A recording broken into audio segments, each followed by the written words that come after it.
न्याजी साहब पीटीआई की तरफ से भी अब मुज़ाकरात की बात सामने आ रही है और हुकूमती जो लोग हैं वो भी यही बात करते नजर आते हैं। आपको सुना देते हैं कि राना सनाउल्लाह साहब क्या कहते हैं, फिर इस पे अगली आपसे बात करते हैं। जी सुनाएं जी, राना सनाउल्लाह साहब मुज़ाकरात के हवाले से क्या फरमा रहे हैं। जी सर, हुकूमत तो कह रही है कि वो मुज़ाकरात के लिए तैयार हैं, लेकिन आपने 24 नवंबर को और 26 नवंबर को अपना बहुत नुकसान कर लिया। देखिए, अब हुकूमत चाहती है हम इनसे इन चीज पे मुज़ाकरात अगर करें, मेरे ख्याल से कि दूध की प्राइस क्या सेट करनी है, या हमने दही की प्राइस क्या सेट करनी है, या हमने भिंडियां किस रेट पे बेचनी है, तो इस चीज के लिए तो हम इनके साथ मुज़ाकरात नहीं करेंगे ना।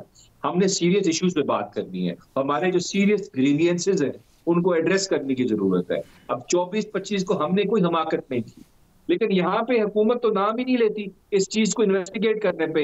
एक शख्स मरे या 100 लोग मरे, इंसानी जान की कीमत जो है उसका कोई रद्द-बदल नहीं होता।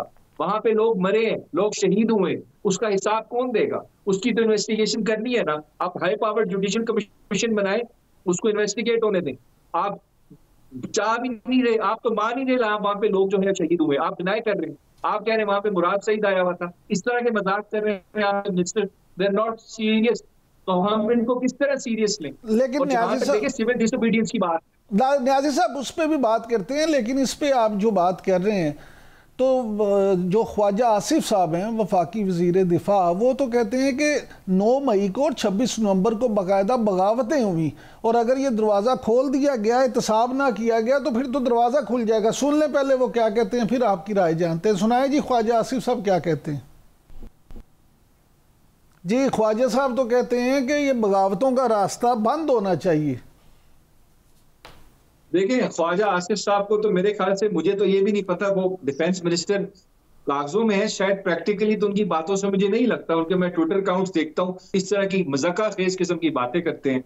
वो 9 मई हो या वो अभी 24 नवंबर हो, ख्वाजा आसिफ साहब तो देखें पिछले तीनों इलेक्शन हारे अभी तक जितने वो लड़े हैं, और सिर्फ खिदमत करके जीते हैं। तो इस वजह से कानून आइन की बात करें ख्वाजा आसिफ साहब, लोग कहाँ पे न्याजी साहब जुम्मेदारों का तयन तो ज़रूर होना चाहिए, और जो भी कसूरवार है उसको सज़ा मिलनी चाहिए, चाहे वो उसका ताल्लुक हुकूमत से हो, सिक्योरिटी इदारों से हो, या फिर पीटीआई के लोगों से हो, जिससे भी हो, जो कसूरवार हैं उनको सज़ा मिलनी चाहिए। आप अभी सिविल नाफरमानी की बात करने जा रहे थे, तो उस पर अली अमीन गंडापुर साहब तो कहते हैं कि अभी फैसला नहीं हुआ।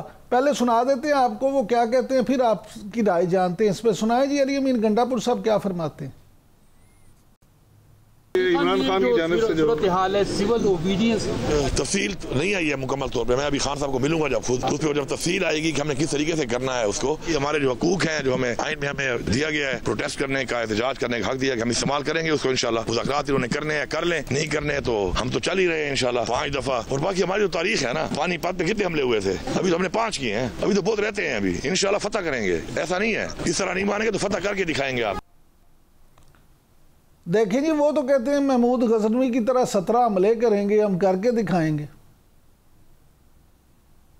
देखिए कुछ चीजें मुहावरतन होती हैं जो आप कहते हैं, बात करते हैं। हम लोग का मतलब यही है कि प्रोटेस्ट करेंगे और पीसफुल और कानून में रह के करेंगे, ठीक है। उसका मतलब है जी इज चीफ मिनिस्टर, ठीक है।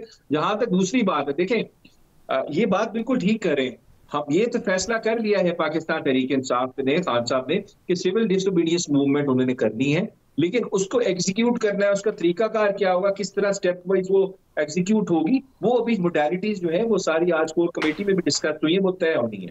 लेकिन इमरान साहब एक बात कर दूं, देखे सिविल डिसोबीडियंस को, क्योंकि यहाँ पे जो लोग, एक बड़े आलिम ने कहा था कि ये तो एक नून लीग वाले कोशिश भी नहीं करते और पढ़े लिखे भी नहीं, ऊपर से कोशिश भी नहीं करते। सिविल डिसोबीडियंस मूवमेंट जो होती है ना, उसको सिविल इस वजह से कहते हैं क्योंकि वो पीसफुल होती है, उसमें वायलेंस नहीं होता, वो पीसफुल प्रोटेस्ट होता है। उसमें आप क्या करते हैं, आप कहते हैं मैं इस ऑर्डर को, इस कमांड को, इस कानून को नहीं मानता क्योंकि ये अनजस्ट है, ऑपरेसिव है, और उसके बदले लोग जेल में भी जाते हैं ताकि एक सोसाइटी का ज़मीर जागे कि ये चीज गलत है, उसको चेंज किया जाए।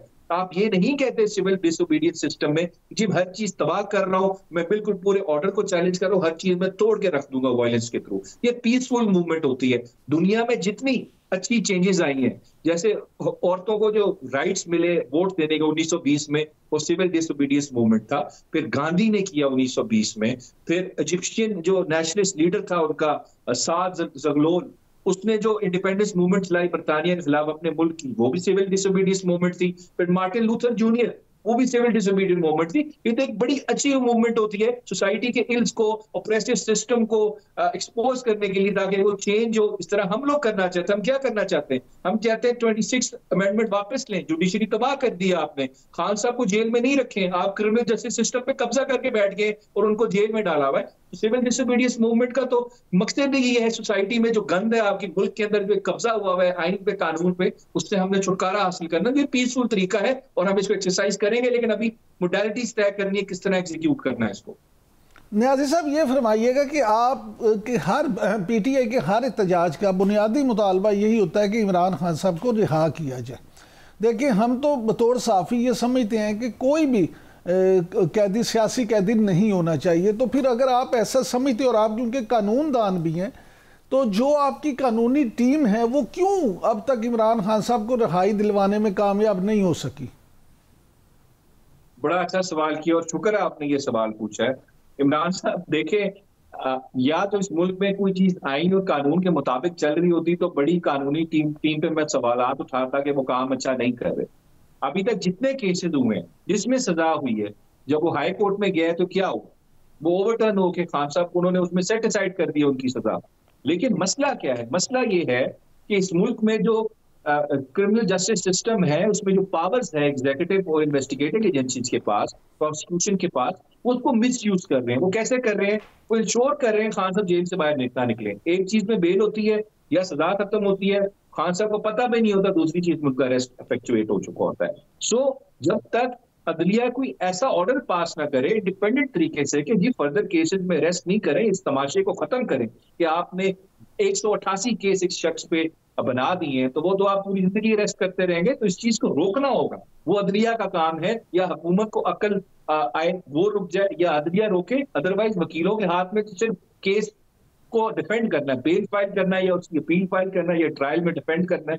वकील तो अपना काम कर रहे हैं, लेकिन बाकी जो क्रिमिनल जस्टिस सिस्टम के जो जज हैं वो अपना काम नहीं कर रहे। ये प्रॉब्लम है राम साहब। बहुत शुक्रिया नियाज़ी साहब। नाज़रीन, आपने अबूज़र नियाज़ी साहब की गुफ्तगू सुनी। उनका कहना है कि कानूनी टीम जो है इमरान खान की, वो तो अपना काम कर रही है, लेकिन क्रिमिनल जस्टिस सिस्टम में इतनी पेचीदगियाँ और ख़राबियाँ हैं कि जिसकी वजह से वो इमरान खान को रिहाई दिलवाने में अभी तक नाकाम है। अब वक्त हुआ एक ब्रेक का। ब्रेक से वापस आएंगे तो मौजूदा सियासी सूरत-ए-हाल के हवाले से बात करेंगे और हमारे साथ मौजूद होंगे मुस्लिम लीग नून के रहनुमा इख्तियार वली खान साहब। Stay with us.